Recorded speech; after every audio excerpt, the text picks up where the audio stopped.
Video yan, hindi yung picture. Ayan mga mamare, pag talaga kami nagugutom, mabilisan, dito talaga kami tatakbo kaagad sa McDo. McDo kasi dito sa amin napakalapit lang. Mga ilang kilometer lang, siguro mga 2 kilometer lang dito sa bahay papuntang McDo. Dito talaga yung pumupunta pag nagutom na gutom kami, kasi kung magluluto pa, syempre matagal pa yun, kaya dito mabilisan na lang. Kaya grabe yung gutom namin dito kasi ayun ko, parang nabisi kami sa araw na yan. Kaya ayan, kahit 4 lang kami, dami naming order kasi tingnan mo sila, oh, bising-busy sa picturean kahit nagugutom. Inuna pa talaga magpicture. Kain tayo mga mare. Favorite ko talaga dito yung burger, spaghetti at saka fried chicken. Yan talaga yung aking tina-target kapag kumakain kami dito. Yung mga anak ko ganun din. Kapag nag-order kami niyan, tagtatlong order kami niyan. Bawat isa sa amin may fried chicken, may burger, tas may spaghetti.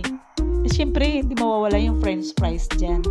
Talagang may french fries talaga lagi. Kaso nga ako ngayon, dahil nga nagkakaedad na, parang maano yung aking kolesterol, mataas yung aking kolesterol. So, ako nagbabawas ako ngayon sa pagkain ng mga makolesterol katulad ng french fries. Kaya patikim-tikim na lang ako. Pero talagang, kasi nga favorite ko nga siya. Siyempre, kailangan na alagaan ng ating kalusugan. Mahirap na. Yung anak ko nagluloko-loko. Naglalakad na parang matanda. Kaya ayan mga mare, pati ako gutom na gutom, kaya berada ng berada talaga. Tayo mga mare, spaghetti talaga dito sarap, burger sarap talaga dito. Dati nga pag talaga kumakain kami dito, gusto ko yung burger ko 2 kasi talagang parang hindi ako nabubusog kapag hindi ko naano yung gusto ko. Kaso ngayon, dahil nga mataas ang kolesterol ko, kailangan bawas-bawas, kaya isang burger na lang, spaghetti, tapos fried chicken. Kaso ito ngayon, itong mga anak ko muna sila muna yung pina-fried chicken ko kasi nga taas nga ang kolesterol ko. Ulit-ulit nakakaloka. Hindi muna ako nag-fried chicken, bali burger lang muna tsaka spaghetti yung aking kinain. Pero tikim-tikim ako sa french fries din nila. Kasi Diyos ko, parang nakakatakot. Pag tumanda na, marami ng mga pag nagkakaedad na. Sa edad ko kasi nasa 49 na kasi ako.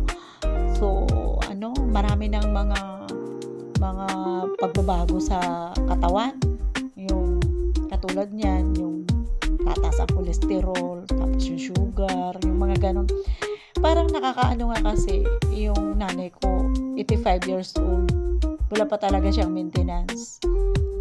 Wala pang mga bawal-bawal sa kanya. Tapos ako, 49 years old pa lang.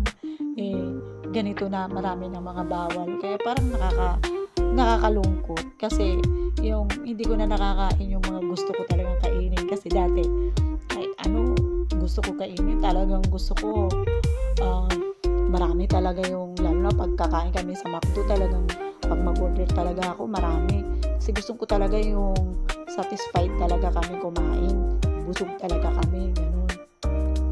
Mag-ice cream pa kami, Pero ito ngayon, bawas muna kami. Hindi muna kami nag-ice cream. Lang muna, pagkain lang muna. Hindi nga namin naubos yung aming pagkain, kaya yan, tinik out namin. Kasi ang dami naming order, tapos daming drinks, kasi bawat order may drinks. Sige na mga Mari, bye-bye na. Maraming salamat sa inyong pagsubaybay. Sana lagi kayo nandyan